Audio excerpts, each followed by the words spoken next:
absolutely devastating.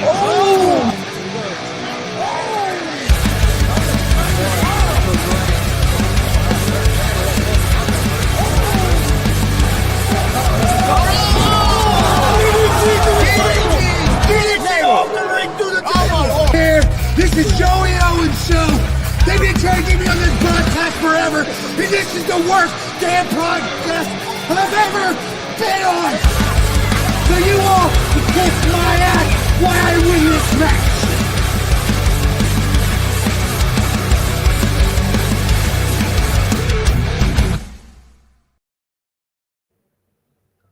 All right, what's happening, everybody? Welcome to the Joey Owens Show, Thursday night, November 20th, 2025. Now, welcome to Facer Hill Pro Wrestling Talk. I'm Chris Gonzalez, joined by Tony Gonzalez, Marcus Fine, and Big Glenn. How's it going, guys? Doing good. Going good, going well. Well, guys, we're going to jump right into things. We got a lot of stuff to go over tonight. I'm going to start off to let people know it's just started right now. It's free on YouTube. It's I call it a pay-per-view, but I guess a pay-per-view. You don't have to pay for it. But it's MLW. It's coming from live from Charleston, South Carolina. Of course, start at 8 p.m. If you don't catch it live, it'll be on YouTube up there to check it out. But, man, they got a heck of a card. I'm not going to go through all of it. But I know one of the big matches is the heavyweight champ, Max Kruger, going against Brock Anderson. That's the son of Arn Anderson. Arn Anderson will be in his corner, and it's a bunkhouse match. We was talking before the show. It's been many years, probably since, like Marcus said, 87, 88, 86, 89, something like that. That's the last time that we remember a bunkhouse match up in WCW, NWA days. Killer Cross against Matt Riddle. That's Karrion Kross in WWE.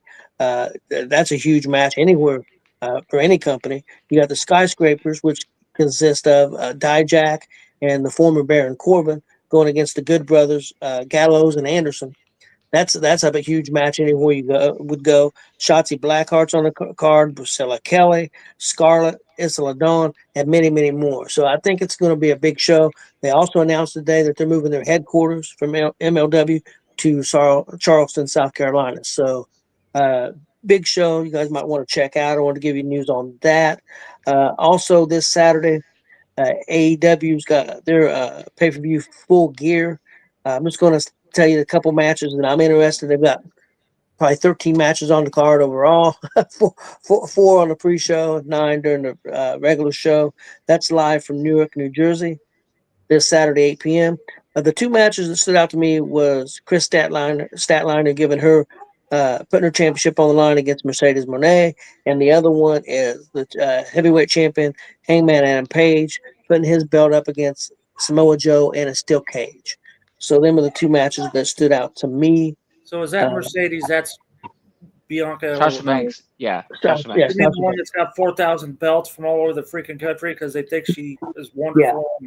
Yeah. Belt on her.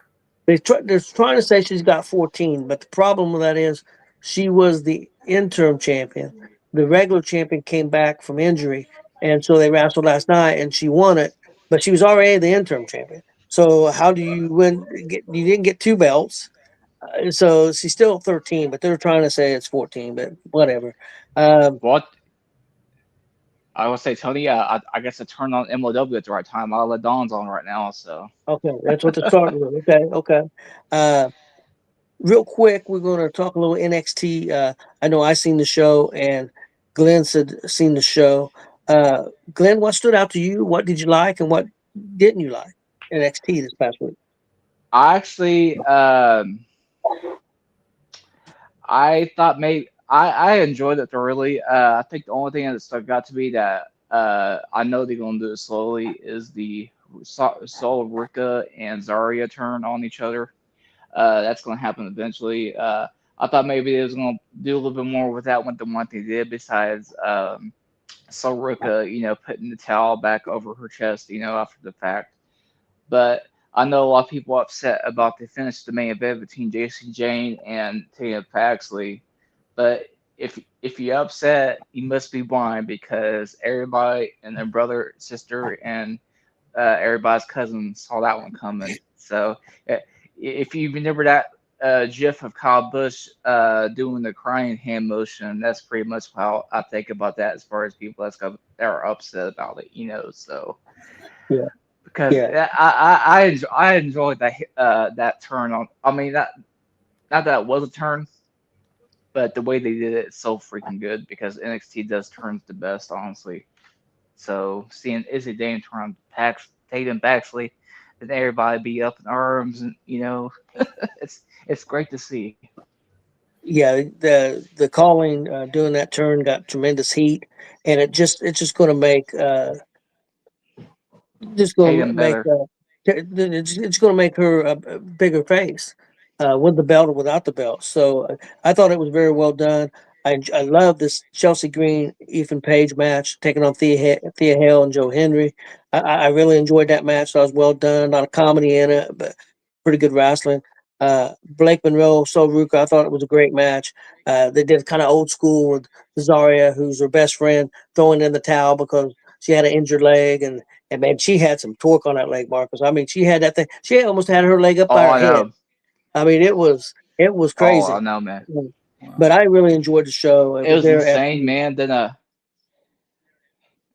and Go the ahead. the placement of the tag team or the Triple A tag title match was you knew Chelsea and Ethan Page were going to win, but the crowd was behind everybody in that match. That match was gold, obviously. You knew that a tag title change wasn't going to happen there. I mean, it's granted it's the Triple A mid tag, but I still call it tag because I view all four of those participants equally. Yeah. But I didn't really have no complaints about it. Just besides that slow turn of Ruka and Zarya. Yeah. Yeah, I understand what you're saying. They're going pretty slow with that, but I think it's going to be worth the payoff. I just not sure who's going to turn. They've I kind can of. see, Who do you think? yeah, I think it's gonna be Soul. I think Soul's Okay. gonna be the heel. Okay. It's possible. She's going to be a big star. She's got a lot of ability. Uh, yeah, I enjoyed the show. It was from the theater at Madison Square Garden, and they're there again this week. It's a tape show this week, but we're not going to give out any spoilers. But it sounds No, like next week's going to be. we're not gonna be like those sites that posted it about 11:30 on Tuesday night. I wasn't. I'm not too big a complainer about certain things, obviously, but seeing some of the spoilers, realizing after the fact that it was a double tape, I was a little bit pissed off about it. But that's beside the fact. Yeah. It'll be a good show. It'll be a great show next Tuesday as well. So Yeah, I think it'll be good. So yeah, we'll look forward to that. Guys, let's do our old school match next. It was picked out, I believe, if I remember right, by Marcus. It was Randy Savage and the Ultimate Warrior from WrestleMania 7. It was a retirement match. Who had to retire. Um, I'm going to let Glenn go first. I actually watched this match. I decided to go ahead and rewatch it earlier tonight. And what an emotional match, man! Because you realize everybody in that match has pretty much passed away, And Yeah. um, I think Hebner's the only one still alive that's Yeah, out of well, that that's fact. match. I have it on my paper. Hebner is the only one that's still alive. Yeah, Including the ring and announcer, the announcers, the ring announcer, the commentary team, everybody yeah, involved except Hebner is dead. So yeah, and I noticed that it was number 9 on the WrestleMania's top 50 matches of all time. So, but that match is definitely worth the ranking in that way and everything because you had the back and forth between Warrior and Savage hitting those 5 elbow drops and kicking out of that, and Warrior kicking out of that. At that time, finishers were protected like the holy freaking grail, and you didn't see many kickouts out of one finisher, let alone 5. And by the time that bell rang, when Warrior won the match, everybody was on their feet, and they had the crowd in LA eating out of the palm of their hands, man. Then Sensational Terry, turning on the Macho King. Then the Miss Elizabeth coming in to make the save and stuff, man. I ain't gonna lie to you, I had some tears in that after watching that. That's how good It was. Okay, Chris, what'd you think? That was good. Can I choke Yeah, up? hey, it's okay, Gonzo. I felt the same way too, man. Well, choked up. Glenn was crying and Chris all choked up. Son of a bitch. Yeah. Okay, let's go. Let's go to Marcus. To where Chris. Let's go to Marcus, and then we'll come back to Chris. Okay. I got to do the history here. As Glenn already said, the only one still alive is Earl. If it had been Dave Hebner, we would have had everybody dead in the match. I had to look up to actually see who the referee was because those Earl brothers look really a lot alike. I really thought it was Dave and the Especially that at that time, Marcus. Yeah, I know. Weak. Okay. This was the match that was moved from the LA Sports Arena over to the Memorial Coliseum.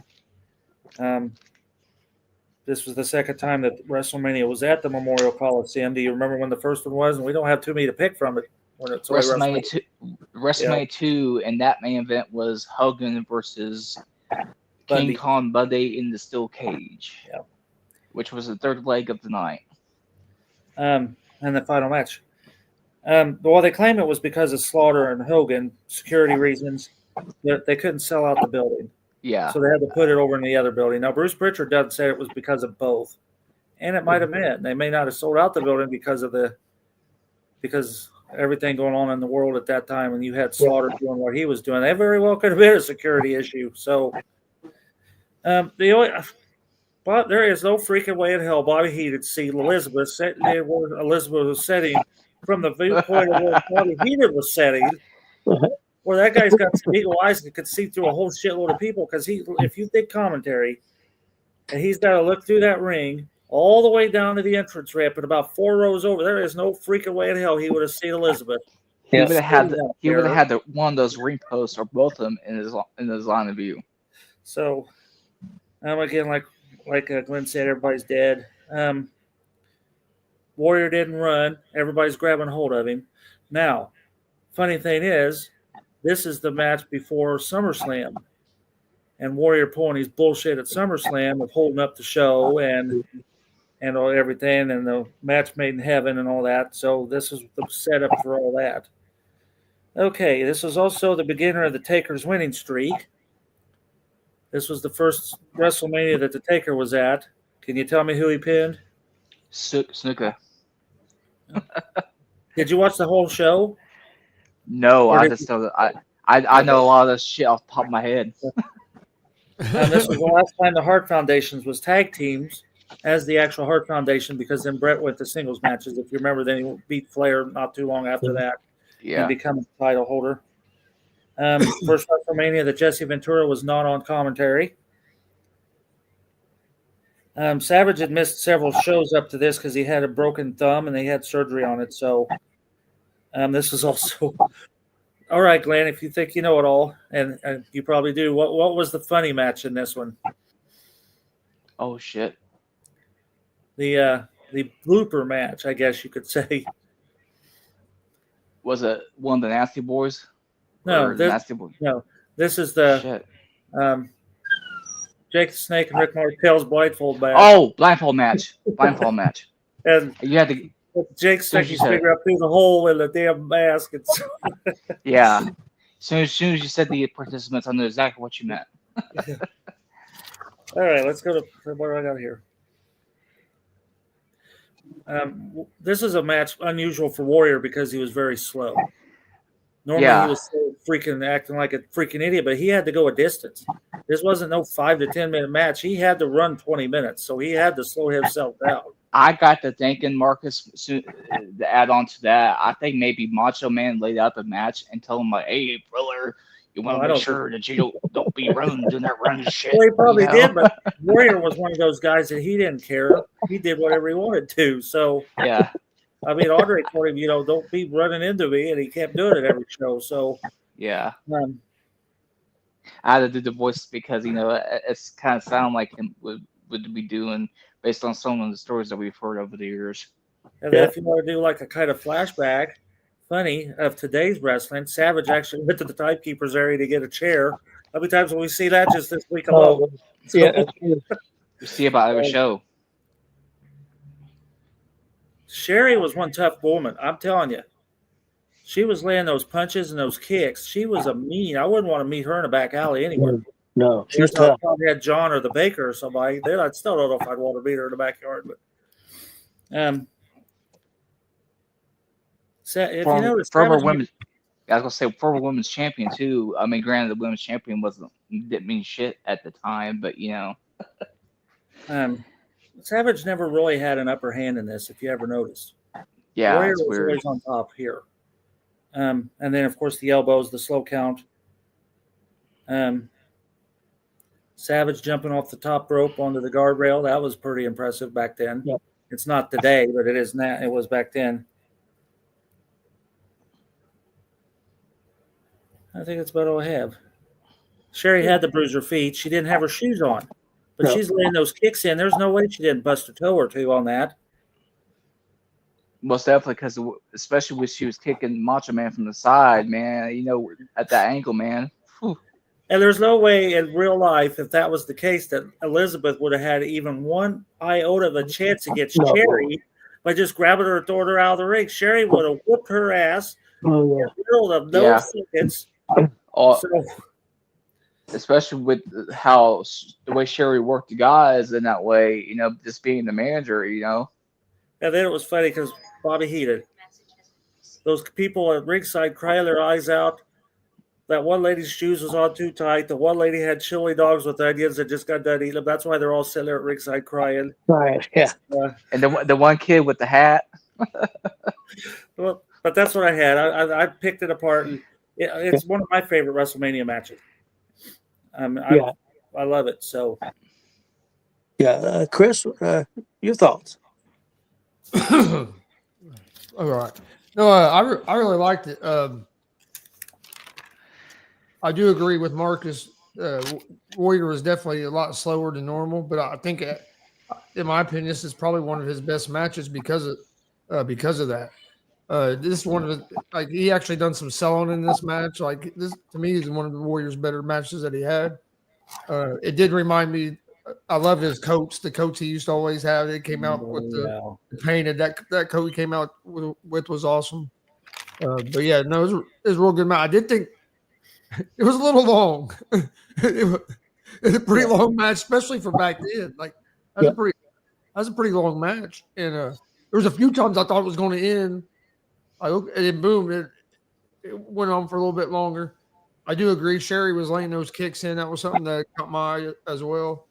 But it was fun to go back and watch that. I remember watching it when I was a kid, but hell, I was like 7, 8 years old. So it was nice to go back and watch it. Yeah, I really enjoyed it, guys. It made me miss some things. One thing I miss is having a manager like Sherry Martel, because look how involved she was in that match. Especially early on in the first 10 minutes. This match went 20 minutes, 47 seconds. It was the second longest match of Warrior's career. You guys know what the first match was, his longest? WrestleMania 6. Yes. Hogan. That was 22 minutes. Yeah. I would say probably the third longest is probably WrestleMania 5 when he went up against Rick Rude. And another thing, I don't know if anybody does the elbow off the top rope better than Savage. Oh, no kidding, buddy. No way. The match was at WrestleMania 6. You notice how blew up he was because he was running full steam, and that was just the year prior. Yeah. Mm-hmm. He was running full steam and was having a hard time. He was gasping air before he got to the ring. Yeah, you're right. It was a good match as far as wrestling goes. It wasn't nothing great, but it was the storytelling in the match, and that's what matters, guys. I mean, I miss having storytelling like that. Of course, things have changed. It's more about being athletic than it is about storytelling, just the way things are. But yeah, I miss not having somebody like Sherry Martel who would get involved, or Bobby Heenan, who would get involved. I really miss that. I wish they would bring that back. They just don't have the characters or the personalities to do it anymore. I don't Well, think. Sherry's facial expressions too, especially when he got pinned. That Yeah. look on her face. Oh yes. There's not a lot of people today could replicate that. And, No. and Terry, like Sherry Martel, she was a very good wrestler. I mean, she's probably top 20 all time, Oh yeah. and she might belong in the top 10. I mean, it's tough because things were a lot different back then, and it didn't get noticed.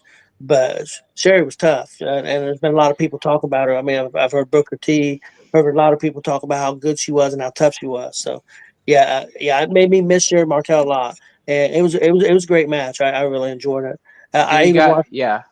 Oh, Go, go ahead. go ahead. Go ahead, Tony. I will say, do you guys happen to remember who some of the celebrities were on that specific WrestleMania? No, I think Yeah, Willie Nelson was on it. the guy that does the game show. Yeah, Regis Regis Philbin. Philbin. Yeah. I want to say Burt Reynolds. Yeah, Burt was on it. Yeah, I watched the match afterwards. After that match, it was Mr. Perfect and Boss Man. Bossman. Yep. That was the match right after. I watched it, and then I moved on. But yeah, it was good, guys. Well, guys, let's move on and talk a little some things that happened on SmackDown and Monday Night Raw. We won't pick another match right now for this since we're not going to be on next Thursday. Just a programming note, we won't be on next Thursday for Thanksgiving. Also, Chris be Oh, it's Chris's celebrating his birthday. birthday. Yeah, Chris's birthday Yep. too. Chris's Yep. birthday first, Thanksgiving second. Let's talk about Everybody get their families together and eat and pretend you're having a birthday party for Chris at your house. yeah, Yep. there I'll you my go. son up here at the bed. Okay.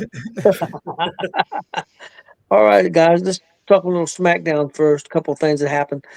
First of all, Zack Ryder was the surprise opponent for LA Knight, also known as Matt Cardona. There was a lot of people on the internet upset because they didn't use the Matt Cardona name.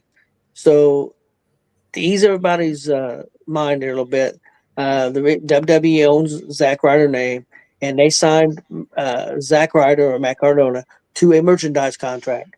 They put out 3 shirts, and he's going to make a ton of money. So is WWE. Don't get me wrong, but he signed one, and so did Dolph Ziggler, who was also on Monday Night Raw, which we'll get to that. Both didn't sign regular wrestling contracts, but they signed merchandise contracts, and they all had shirts that immediately went up on as soon as they appeared on the air, went up online, and they sold them in the arenas too. So, and they also got paid for their appearance, of course. But yeah, a lot of people $5. were upset. A lot of people were upset by not being Matt Cardona, but it is what it is. You know, they're going to do what they want to do. Glenn, your thoughts on the Zack Ryder return on SmackDown? I love the Zack Ryder thing. People on the people complain about it should have been Mark Cardona. It ain't gonna matter which one it was. I mean, the dude's still a good entertainer in that way. So I think it was great for him to go up against LA Knight. Perfect opponents for each other. Okay, Marcus. Yeah. Marcus, your thoughts? Yeah, it was a good slow-paced match. I mean, the counters were simple roll-ups. I mean, simple roll-ups on those counters. But I did like the LA finisher at the end. It was very well done. So it was a decent match. Yeah, I agree. I thought it was pretty decent. Chris, your thoughts? No, I agree. I thought it was a decent match, but I don't get why people get upset. Which name they use? Cardona must have been all right with her. He wouldn't have signed the contract. Like you said, Yep. he's gonna make money. He's making money off of it. So as long as the person that's doing it is okay with it, nobody else should give a fuck. I That's agree. what I look at. And I wouldn't be surprised. You guys know Independence. Him showing on SmackDown probably upped his price up a little bit more for an independent show. You know, And just think the money they're giving him. I mean, if they want to call me Mud Pie and pay me the money they're going to pay me, well, call me Mud Pie then. I completely agree. And if you're going to make a shirt that says Mud Pie and I'm getting royalties off of it, sure, you go ahead and call me Mud Pie if you want to. It's like, yeah, I agree 100% with you. I enjoyed the match. I thought it was pretty good. Thought it was well done. Crowd seemed pretty happy with it. That's the main thing. So I thought it was pretty good. Next up, guys, the full match from Cody Rhodes and Bronson Reed. It was an undisputed heavyweight championship match. That don't happen a whole lot on live TV, regular TV. So we got that. Of course, got some interference, and that match got threw out. Big thing coming at the end of that was Drew McIntyre coming out and ended up joining the Vision team. Not saying joining the Vision, but he's going to join that team for War Games. Marcus, your thoughts? All right, this is the SmackDown one, right? Okay. Yeah. And I had to see how I had this labeled. Okay, here we go. They did announce that this was Bronson Reed's first WWE title shot ever, but his first title match in a year and a half. They didn't happen to mention that in commentary. I think Cody come out of the gate too freaking quick. I don't know why he thought he could take Bronson Reed off his feet right off the bat. I mean, the guy was as fresh as you can get, and Cody's just running at him 1,000 miles an hour and just basically bouncing off of him. It's like, dude, you got to wear him down a little bit. You ain't going to get him off his feet yet. So I thought that was kind of weird.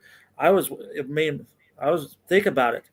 If he had pinned Cody, think of the upset. Oh, You think people are pissed about Zack Ryder's name? Wait until they pulled that shit. I would have loved to have seen it, man. You know I me. would too. I would too. Reed has got some solid punches, and he can scientific wrestle. You know, normally he's a brute, but when he has to wrestle, he's very good at it. The Death Valley Driver was good. I love how these people are bouncing off these ropes. I mean, LA Knight and Cody both, about how they jump on that middle one and then jump off that top one. I kind of like that. And there's a few of them on the indies that are doing that now too. Yeah. Good thing is you got to test those ropes before your match because not all ropes are the same. no. And I've seen a few guys in the indies like fall off them because, you know, you didn't see how tight they was. Of course, the announce table, you know, hell, every time. And again, I'm complaining about these intro musics when you got these run-ins. Yeah. Run in. Don't be announcing. Because then everybody's like, is that really a run-in? When they're playing the intro music, the Here They Come, that's not a run-in. And Drew McIntyre, what's up with Paul Heyman? Was he told he could pick anybody? Is that what that deal was with? Yeah, see, Drew got suspended the week before and suspended from SmackDown. But then he was told on air that he could pick anybody he wanted. And so he picked Drew, and there was nothing they could do about it because he was told that he could pick anybody he wanted, even though that Drew was suspended on SmackDown. That's how they. And I figured they was going to do something with Heyman and his background. You know, his parents were lawyers in real life, so that's what he was going to find a loophole, and that's what kind of did. That's what I figured would happen. And the last thing I got is, did you notice they ran the table wrong? When they speared into that table, they didn't hit center. They hit near the bottom, and they almost was a disaster. Yeah, could have been. The table didn't break right because they didn't smack it in the middle. They smacked it down near the bottom, and down there where those lights are sitting on. That's like that could have been really bad, but.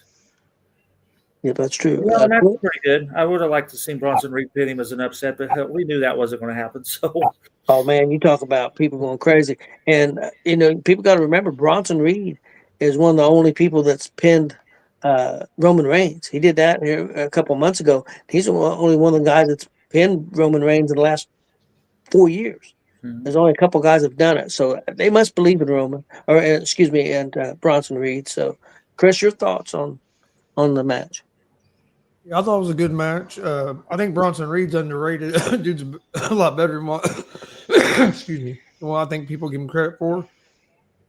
But yeah, I thought it was a solid match. I mean, the only thing was you knew that he wasn't going to win the match going into it. I mean, like Marcus said, that place would have went nuts if he got the pin. But yeah, no, I thought it was a solid match. I thought Raw was good this week. Yeah, I thought it was a good show. Big Glenn. I enjoyed it. I have to greet you guys. I want to see chaos in that way with Bronson winning the belt. You know, great match. Nothing more to say, honestly. Okay. Let's move on to some Monday Night Raw. John Cena's final time on Monday Night Raw and at Madison Square Garden. There was a lot of things that stood out to me. Really enjoyed some of the stuff that they did in the Madison Square Garden, being in that arena, especially at the end of the night. will bring up, which I bet you Marcus will bring up, or Glenn will. But I enjoyed the Cena thing. They got a big reaction from the crowd. Uh, I thought I thought the stuff was done. Some people complain, why are you doing a 6-man match? I loved it. I loved when they did me and Marcus already talked about this, when they did where they put them all three up on the ropes and was doing, pound them in the chest. And of course, Ray had to get up on the middle rope so he could so he could hit Dom, because Dom was way too tall for him. I love that. I thought the crowd loved the match. I thought the crowd was extremely happy with that. So I didn't have a problem with it. Marcus, your thoughts? It really wasn't a match. It was an entertainment. Yep. I mean, that's all it was. There wasn't really no match. It was for entertainment purposes only. The referee lost control. He just kind of stood back like, yeah, hell, go for it. Do whatever you're going to do, because I ain't going to stop you. The Ray and the Rey Mysterio showing his age, for one. He's slowing way down, so I don't see him being around much longer. That's all I had. It was basically just for entertainment. I mean, they did the three-way you can't see me, and and then when they did that thing, they do that Sheamus's move, and Ray's having to get up there, and they even made a statement he had to get up there. But it was just a good little entertainment. I mean, that's what it was for. It wasn't for wrestling; it was for the fans. So, Big Glenn, I enjoyed it. Like something what Marcus was saying. They pretty much just put Cena out there in that match to say he was in the garden and wrestled for the last time. So, other than that, nothing special. Okay, Chris. No, I really enjoyed it. I agree with Marcus. It was more about it being entertaining than it was the wrestling. But yeah, I liked when they done the all three of them done the 5-knuckle shuffle. I thought that was cool. And then when they were doing the beats, if you actually look, Ray had one of his legs over the top rope. Yeah. Over the top rope, it had it on the middle, rope on the other side, and he was standing on the middle rope with his other foot. Because I was cracking up. I said, "Hell, he's standing over the top rope." Well, he had to kind of to keep himself from falling backwards, I think, or falling forward. He had to kind of leverage himself in there. But I really enjoyed it. I thought it was well done. Yeah, I agree with you. And you talk about the 5-knuckle shuffle, where I liked it because originally Sheamus was in the middle, and Sheamus stopped him, so hold on, and moved Cena into the middle and stuff. So I thought that was cool. Just little things like that matter. So and the crowd loved it. So I thought it was very well done. Next up, guys, Solo Sikoa had a match, and he had a surprise opponent, and it was none other than Dolph Ziggler. I thought he got a pretty big pop. I thought the crowd was pretty happy to see him. We'll go to Big Glenn first. I know Big Glenn said earlier that he wasn't necessarily a big fan of this. So let him tell us what he saw and what he didn't like and what he liked. I absolutely hated it. That was Ziggler. This was the simple fact that, you got Joe Hendry in New York already. You just signed him to that deal on Friday before.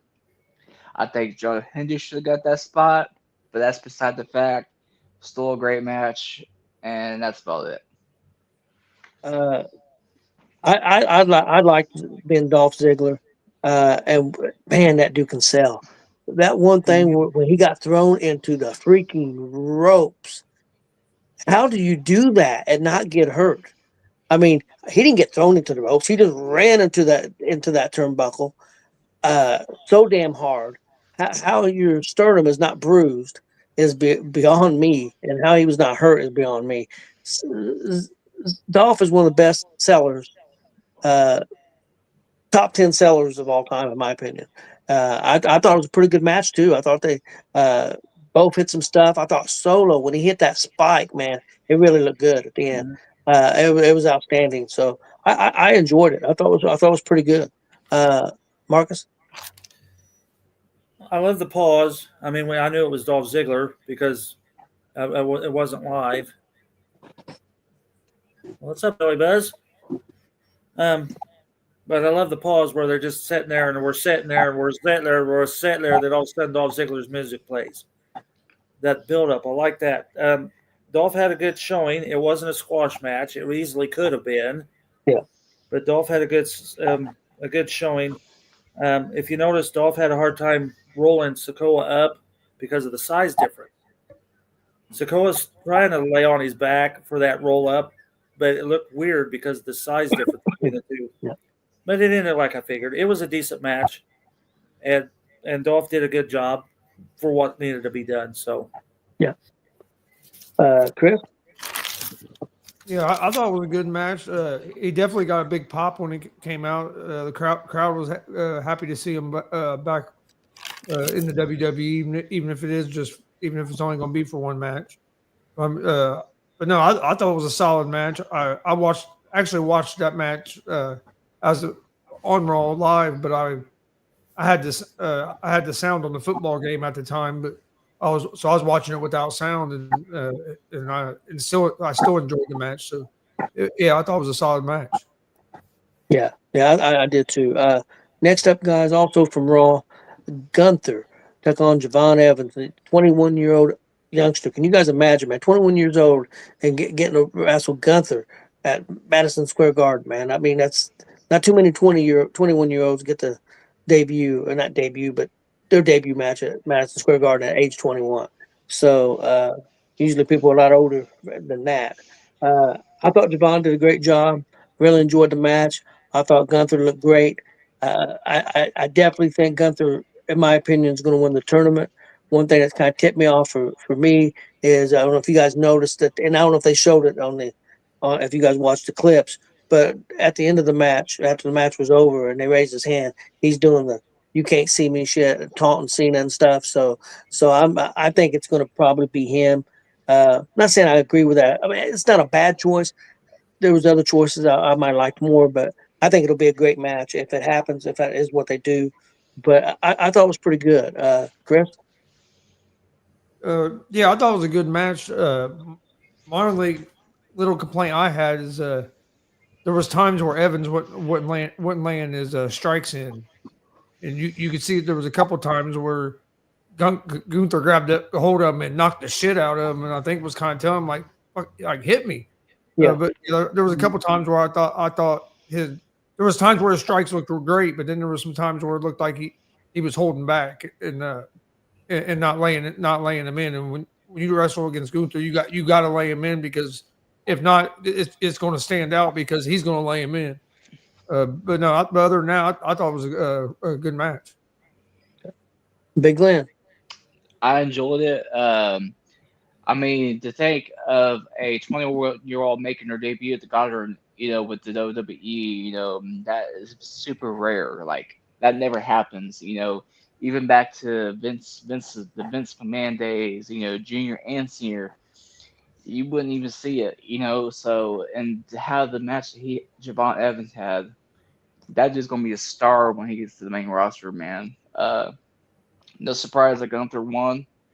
I do think Gunther will win the tournament to face Cena, and not only that, I like how they changed his theme back to his old NXT theme. Yeah. Yep, I noticed that too. Okay, Marcus, your thoughts? Gunther made Javon look good. Plain and simple. They're not even on the same level. No, I no. mean, they're not even on the same level. But Gunther made Javon look good. And I made Kelly a few times look up and said, "You all watch this kid. He floats in the air. He don't just jump. He's got that Air Jordan type, floats in the air type of ability." But yeah, the power bomb, sleeper hold, almost out, repositions him. It was an A+ match from what I seen, and Yeah. because Gunther made him look good. Oh, yeah. And Yeah. like Chris said, Gunther had to like fucker hit me. It's like, don't be a pussy, hit me. It's like Yeah. Yep. Yeah, he did. He did. And the last thing on Raw, guys, we had a kind of a face off between the Vision and CM Punk's team.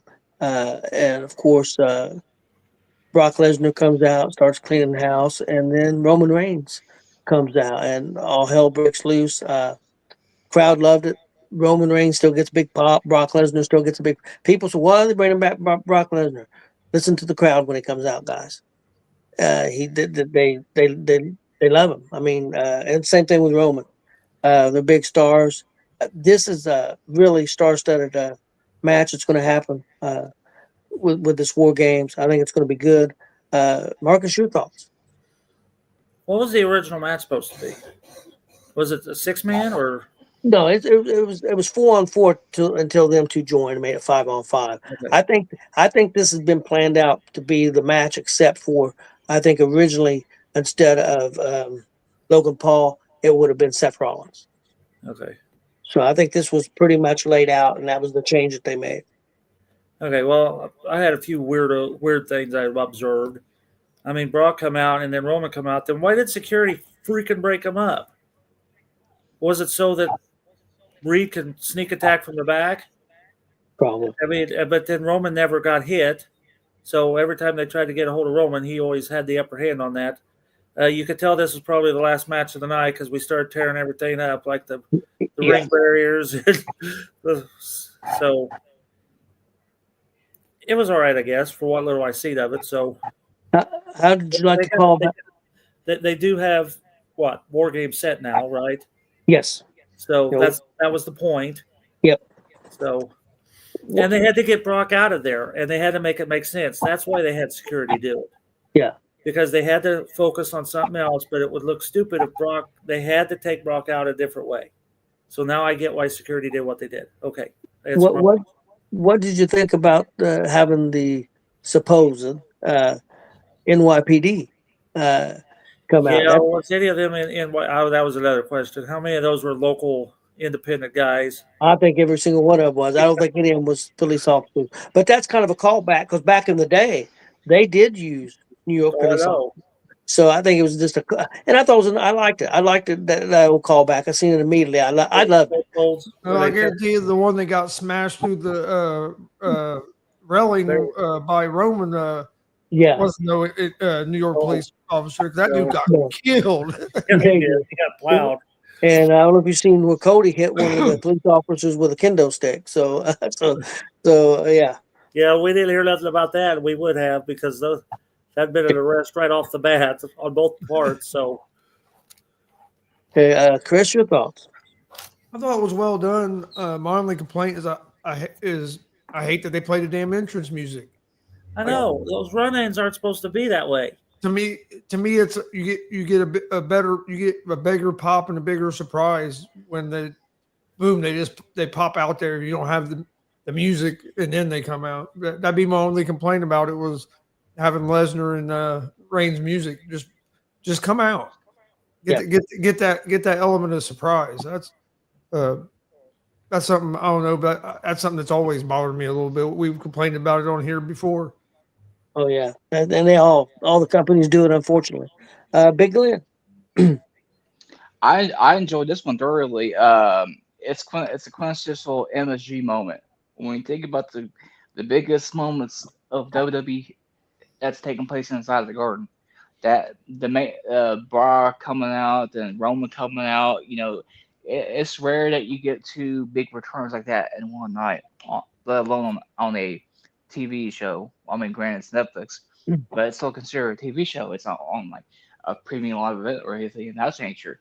I just thought it was great all around, man. It's going to be a good Survivor Series. Okay, guys, let's talk a little bit about the Last Time Is Now tournament. Give a little bit of update on that and talk about it a little bit. So far in the first round, wrestlers that have advanced, we have. Let me check this. We have Rusev has advanced. Sheamus has advanced. Jey Uso has advanced. Gunther, Solo Sikoa, and LA Knight. We got some more first round matchups coming up this Friday on SmackDown. We got Carmelo Hayes against Bronson Reed, and we have Penta against Finn Balor. That'll be on SmackDown. And then we'll start the quarterfinals matches on Monday Night Raw. Solo will take on the winner of Penta and Finn Balor. And also another quarterfinal match on Monday Night Raw will be Gunther taking on the winner of Carmelo Hayes and Bronson Reed. That should be interesting. Let's talk about that real quick. Chris, who do you think is going to win between Carmelo and Bronson? I think Bronson Reed's going to win. Okay. I'm going with Carmelo because I think somebody from Cody's team is going to come out and cost Bronson the match, and that's going to have Carmelo move on to the tournament because they don't need Carmelo. Or excuse me, they don't need Bronson in the tournament. He's I think bigger than than that. So cause I don't think there's any way he's going to go up against Cena. So I think they're going to. They need a little bit of a surprise for this tournament, and I think that would be kind of a surprise. Marcus. You guys think too much like me. I was going to say, well, Bronson Reed will unless somebody interferes and gets him DQ'd. Then, so that's exactly what I was going to say, and you guys kind of both said it, just kind of blend my answer with your two, and you got it. So, Yeah. Big Glenn, what you think? Go do it. Bronson ain't going to go. Yeah, you guys are right. I'm going with Melo because he don't miss. Okay. And then the other matchup, we have Penta and Finn Balor. Guys, I'm going with Penta because I think they will have Penta against Solo, not Finn Balor against Solo. Even though either match would be good. But I'm going to go with Penta. Penta needs to rub more. Basically, Finn Balor's job there anymore is to put people over. Mm-hmm. Big Glenn, what do you think? I'm going to Penta with him being the smooth operator that he is. Okay. All right, Chris. What do you think? I'm gonna go with Penta as well. All right.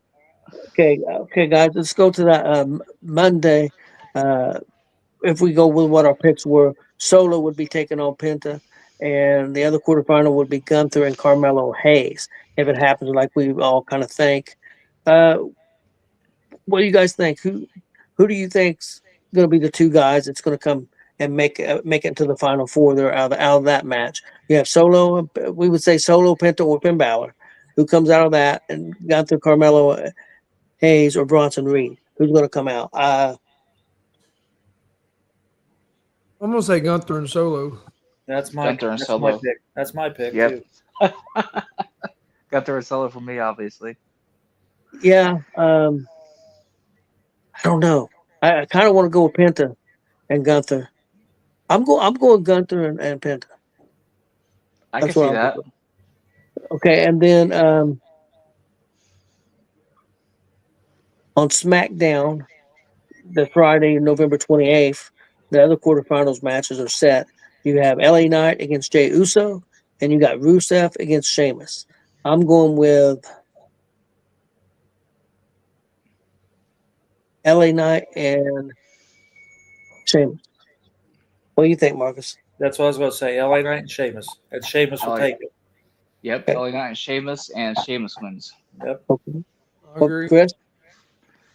All right. Well, I tell you what, man. A side note: if you're watching Thursday Night Football, man, if you got Josh Allen in your fantasy, you probably your heart skipped a few beats because the previous drive, he took one hell of a hit, but he's back in the game now. And then, guys, let's just do it this way. They'll have the semifinals on December 1st and December 5th, and they'll so looking pretty good. Who do you guys think who wins it all? Who wins the tournament? Who wrestles John Cena on the Saturday night's main event on the 13th? Personally, I would love to see Carmelo Hayes. I don't think that's going to happen. So I'm going with Gunther. My second choice would be Sheamus. Chris? Yeah, I think it's gonna be Gunther. Big Glenn? Gunther, but I wouldn't be surprised if Sheamus wins or ends up going against Cena because they have that history from when Sheamus debuted and took the belt off him that first month he was on Raw. But a side note, if Gunther does win, he'll do Cena like he did Goldberg and shit. So Okay. Excuse me, Marcus? No, I'm going to go Sheamus, and he's going to take the IC belt. Okay. I still think that's where they're going with that. It could be. That's what Tommy Dreamer thinks. Tommy Dreamer thinks that he didn't say that Sheamus was going to win, but and let's go right into it, guys. Let's go into the Survivor Series, and we'll jump right into that match. Cena versus Dominic Mysterio Cena putting up their Intercontinental Championship. A lot of people said Dom's going to win. Dom's going to win. Tommy Dreamer said today that he believes Cena's going to have that belt on the 13th. He's going to beat Dominic, and and they're going to set up a match later with probably with Ray coming out to help Cena. Probably Dom getting help from Finn Balor and them, and then Ray comes out, and that'll reunite the feud with Dominic and Ray, which I don't think it needs to be reunited. It's pretty much going anyway, and Cena will have that belt on the 13th. So, so Marcus, you think Cena's going to win this match with Dom? Yeah, I hate to see it twice, but yeah, I'll probably. It's a toss up, but I'm going with Cena too. He has it on that night, on the 13th, so he's got to keep it here. Chris. Yeah, I think Cena wins. All right. And Big Lynn. Dom wins. Okay. Dom finds a way one way or another. Okay. Next up, guys, women's championship match. Champion Stephanie McCur against Nikki Bella. I know that's Glenn and Yeah, Marcus's favorite. Who wins this match, Glenn? Nikki Bella or Stephanie McCur? I'm gonna let Marcus go first. He Okay. knows what I want to say. Say it. Nikki Bella He's has no probably business even being in this fucking match. absolute fucking movie. If Nikki Bella wins this match, you might see me say some shit that you see on the IWC. I will be fucking pissed off. But it ain't gonna happen. We know that's not gonna happen. When you got that lady's talent, why in the hell did they even bring her back? I don't even know why she's in the freaking ring with the freaking the best women's in the world, champion in the world right now. Guys, unfortunately, believe it or not, they claim that Nikki Bella gets a lot of eyes on her. That a Well, lot that of she people. Yeah, has. right. Sure, she Uh, has her eyes on her, but they're not because of her yeah, talent. no, I'm not She's disagreeing with that, but a lot of viewers, she's in some of the higher rated segments, and not that it's for me, but I think Stephanie's got to win this match, guys. There's no Yeah, way that she loses to she Nikki. needs to. I sure wouldn't if think so. And if I if I If play Nikki did her job, she let her win it. Yeah. Oh, definitely. if Chris. Oh, go before ahead. Chris go, yeah, if I'm playing this match on WWE 2K25, that match ain't gonna be 2 minutes. It's gonna be a freaking squash match, and Stephanie McCare gonna win. Let's just put it to you that simple. Go ahead, Gonzo. Yeah, I think Vicker wins. Yeah. Okay, guys, let's go to the women's War Games match. Supposed to be 5-on-5 on a team. They've only got 4, and I think one's only got 3 officially. But this is what I think the teams are going to be, so that's what I'm going to go with. We got Rhea Ripley, Io Sky, Alexa Bliss. Charlotte came out and made the save. So the week before, she said she wasn't going to be on the team. Then she come out and makes the save. I think she will be on the team. And then I've seen where Rhea Ripley during the show pulled AJ Lee aside. So I think AJ Lee is going to be their 5th member. So I think it'll be Rhea Ripley, Io Sky, Alexa Bliss, Charlotte, and AJ Lee taking on Nia Jax, Lash Legend, Asuka, Kairi Sane, and since it's going to be AJ Lee, it's going to be Becky Lynch, I believe. So I think that'll be the 5-on-5. Chris, who do you think wins this match? I think Ripley's team wins. Marcus. AJ Lee, that's another one. I mean, seriously, you just don't disappear for 2 decades and then just walk in like nothing. Anyway, yeah, Rhea's team would probably win it, but if you really think about it, Nia Jax and that tag team partner of hers, Oh man, those are beast ladies. They should actually Yeah, take it if you were to do an actual shoot fight. But no, Rhea probably end up winning it. um, I'm gonna go with the heels. I'm gonna go with Last Legend. Last Legend is oh throwing some shit, punches. yeah. She is throwing some punches right Is now. that Which is I'm that good. is that Nia's tag team partner? Yes, Yep. yes, See, now that's the best tag team ladies I think I've seen for yeah. And that. that they man, just got together, and I You, think the heels win. I'm going with the team of Oscar, Kari Sane, Becky Lynch, and Nia Jackson, Last Legend. What about you, Big Lynn? I can see Lash Legend then winning. And I tell you what, man, seeing Lash Legend Lion Dash together kind of reminds me of Earthquake and Typhoon, back in the day. Yeah. Two big bodies, pretty much kicking everybody's ass. So this is one of the rare few matches that I pick against Rhea Ripley. So Okay. And guys, let's. Chris, did you give your pick on this one? I think you did. Yeah, he picked that. Yeah, I Lee. did. I Okay. did. Okay, let's go for the last match on War Games, guys. It's going to be teams CM Punk, Cody Rhodes, Jey Uso, Jimmy Uso, and Roman Reigns taking on the team of Braun Breaker, Bronson Reed, Logan Paul, Drew McIntyre, and Brock Lesnar. Marcus, what I'll do you heal think? this one. I'll heal this one. You going to go with the heel on this one? See, I'm going to go with Punk's team. Well, So who's on Punk's team again? Punk, Cody Rhodes, Jey Uso, Jimmy Uso, and Roman Reigns. See, you got a bunch of old men on there. If you think about it, you got Punk, you got Jimmy, who's not really been that good since he's come back. Jay's probably going to freak out and go heel on somebody. That's what I was going to pick CM Punk's team, but I think this is where they're going to do something big. I think Jey Uso turns, and that's going to be the match. So I'm going to go with Braun Breaker's Yeah, team I'm to win. on Braun Breaker's team too. Chris, Yeah, I agree with you guys. I'm gonna go with Breaker's team as well. you think we get a turn? Yep. And Big Glenn. it's a stadium show, so you know they're going all out. Triple H loves his moments out. It's going to have people talking. Braun Breaker's team wins, and Jimmy Uso Jey Uso turns. That's what I think too, guys. And so we'll see if we're right. Should be a good show. I wish they'd add one more match. I think 4 matches. I know you got 2 very long matches. I would like to see at least a 5th match on there, but I don't know that they will.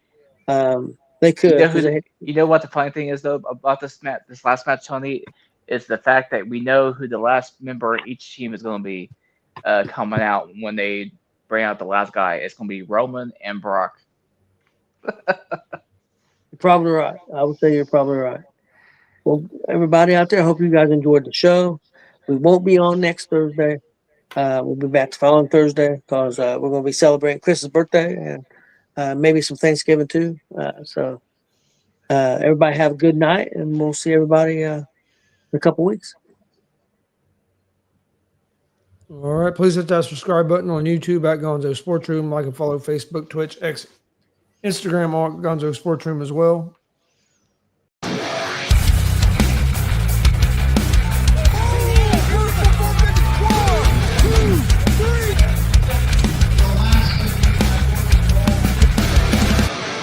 That'd be absolutely devastating.